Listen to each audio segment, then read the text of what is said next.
ಬೆಳಗಾವಿ ನಗರದ ರವಿವಾರ ಪೇಟೆಯಲ್ಲಿರುವ ನರಗುಂದ್ಕರ್ ಬಾವೆ ಚೌಕ ಶನಿ ಮಂದಿರಕ್ಕೆ ತೆರಳುವ ಮಾರ್ಗದ ಬಳಿ ಅಪಾಯದ ಅಂಚಿನಲ್ಲಿ ವಡಾಪಾವ್ ಸೆಂಟರ್ ಗೋಡೆಯ ಮೇಲೆ ವಾಲಿ ನಿಂತ ಮರವನ್ನ ನಗರ ಪಾಲಿಕೆ ಸೇರಿದಂತೆ ವಿವಿಧ ಇಲಾಖೆಯ ಸಹಯೋಗದಲ್ಲಿ ತೆರವುಗೊಳಿಸಲಾಯಿತು. ಬೆಳಗಾವಿ ನಗರದ ರವಿವಾರ ಪೇಟೆಯಲ್ಲಿರುವ ನರಗುಂದ್ಕರ್ ಬಾವೆ ಚೌಕ ಶನಿ ಮಂದಿರಕ್ಕೆ ಹೋಗುವ ರಸ್ತೆಯ ವೆಂಕಟರಮಣ ದೇವಸ್ಥಾನದ ಮುಂಭಾಗದಲ್ಲಿರುವ 100 ವರ್ಷ ಹಳೆಯದಾದ ಅಶ್ವತ್ಥ ಮರವು ಕುಸಿಯುವ ಅಪಾಯದಲ್ಲಿತ್ತು. ಇಂದು ನಗರ ಸೇವಕರ ಮುಂದಾಳತ್ವದಲ್ಲಿ ಮುಂಜಾಗ್ರತಾ ಕ್ರಮವಾಗಿ ಅಪಾಯಕಾರಿ ಮರವನ್ನ ಕತ್ತರಿಸಲಾಯಿತು.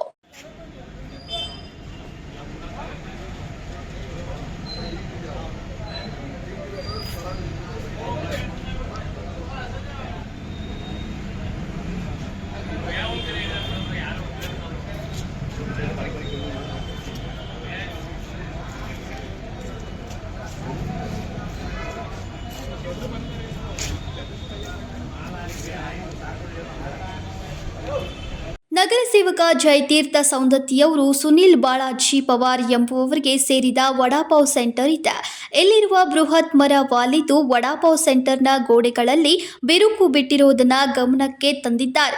ಕೂಡಲೇ ಲೋಕೋಪಯೋಗಿ, ಅರಣ್ಯ ಇಲಾಖೆ, ಪೊಲೀಸ್ ಹಾಗೂ ವಿದ್ಯುತ್ ಇಲಾಖೆಯ ಸಹಯೋಗದಲ್ಲಿ मरवन्ना कत्तरिಸಲಾಯಿತು ಎಂದರು. मध्ये सुनील बाळाजी पवार म्हणून त्यांचे एक वडापावचे दुकान आहे. ते वडापाव दुकान काल सकाळी तुम्ही बघितलं त्यांचे एक जुनी एक 200-300 वर्षाची पूर्वीची झाड आहे.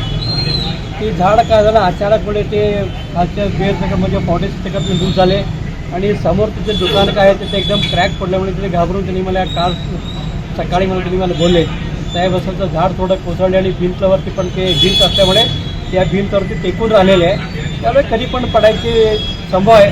त्यामुळे लवकर ते झाड काढून द्या म्हणून मला त्यांनी विनंती केली. ಇನ್ನು ವಡಾಪಾವ್ ಸೆಂಟರ್ನ ಮಾಲೀಕರಾದ ಸುನಿಲ್ ಬಾಳಾಜಿ ಪವಾರ್ ಅವರು ಹಳೆಯದಾದ ಬೃಹತ್ ಮರ ಬೀಳುವ ಹಂತದಲ್ಲಿದ್ದು ನಮ್ಮ ವಡಾಪಾವ್ ಸೆಂಟರ್ನ ಗೋಡೆಗೆ ವಾಲಿಕೊಂಡು ನಿಂತಿತ್ತು. ಇದನ್ನ ನಗರ ಸೇವಕರ ಗಮನಕ್ಕೆ ತಂದ ಹಿನ್ನೆಲೆ ಕೂಡಲೇ ಕಾರ್ಯಪ್ರವೃತ್ತರಾಗಿ ಅವರು ಮರವನ್ನ ಕತ್ತರಿಸಿದ್ದಾರೆ ಎಂದರು. ಸಂಕಲ್ಪ ಶಿಂದೆ, KMM ಕನ್ನಡ ನ್ಯೂಸ್, ಬೆಳಗಾವಿ.